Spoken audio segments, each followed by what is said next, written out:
আসসালামু আলাইকুম বন্ধুরা, হিস্টোরিক্যাল গল্প চ্যানেলটিতে আপনাদের স্বাগতম। আমাদের আজকের বিষয় পাকুটিয়া জমিদার বাড়ি। টাঙ্গাইল জেলার নাগরপুর উপজেলার অন্যতম ঐতিহাসিক ও দর্শনীয় স্থাপনা হচ্ছে পাকুটিয়া জমিদার বাড়ি।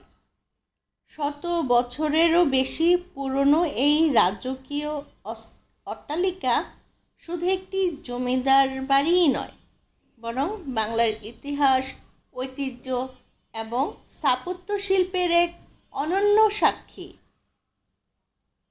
ইংরেজ শাসনের শেষ দিকে এবং পাকিস্তান আমলের দীর্ঘ সময় পর্যন্ত নাগরপুরের সঙ্গে তৎকালীন ব্রিটিশ রাজধানী কলকাতার সরাসরি বাণিজ্যিক ও সাংস্কৃতিক যোগাযোগ ছিল। মেল স্টিমার সহ মালগাড়ি ও যাত্রীবাহী স্টিমার চলাচলের কারণে এই অঞ্চলের গুরুত্ব অনেক বেড়ে যায়। এই সময় পশ্চিমবঙ্গের কলকাতা থেকে ধনাঢ্য ব্যবসায়ী রামকৃষ্ণ সাহা মণ্ডল পাকুটিয়ায় এসে জমিদারি প্রতিষ্ঠা করেন। তার উদ্যোগেই 1915 সালের দিকে প্রায় 15 একর জমির উপর নির্মিত হয় এই নকশার 3টি বিশাল প্যালেস বা অট্টালিকা। সে সময় এই জমিদার বাড়ি 3 মহলা বা 3 তরফ নামে পরিচিত ছিল।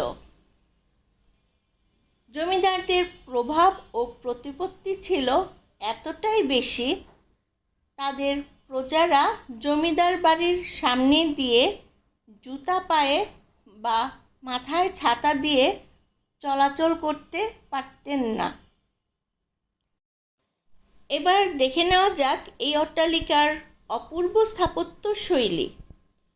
প্রতিটি ভবনের মাঝখানে রয়েছে মুকুটের মতো অলঙ্কৃত অংশ, যেখানে লতাপাতা ও ফুলের কারুকাজের সঙ্গে স্থাপন করা হয়েছে দুটো পূর্ণাঙ্গ সুন্দরী নারীর ভাস্কর্য। প্রতিটি মহলের নিজস্ব সৌন্দর্য এবং স্বতন্ত্র বৈশিষ্ট্য রয়েছে। ভবনের কার্নিশ ও রেলিংয়ের উপর বিভিন্ন ভঙ্গিতে দাঁড়িয়ে থাকা অসংখ্য ক্ষুদ্রাকৃতির নারী মূর্তি আজও দর্শনার্থীদের মুগ্ধ করে। পাশ্চাত্য শিল্প ও স্থাপত্য শৈলীর প্রভাব এই অট্টালিকার প্রতিটি অংশে স্পষ্টভাবে ফুটে উঠেছে। সূক্ষ্ম লতাপাতার নকশা, দৃষ্টিনন্দন অলঙ্করণ এবং শিল্পসম্মত নির্মাণশৈলী একে করেছে অনন্য। এছাড়াও এখানে রয়েছে মনোমুগ্ধকর পূজা মণ্ডপ, যার কারুকাজ শত বছর পরও দর্শকদের বিস্ময় করেছে।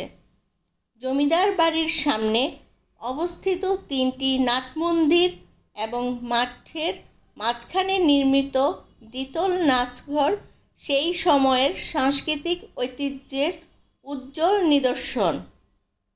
বর্তমানে পাকুটিয়া জমিদার বাড়ি ইতিহাসপ্রেমী, গবেষক এবং ভ্রমণ পিপাসু মানুষের কাছে একটি জনপ্রিয় পর্যটন কেন্দ্র।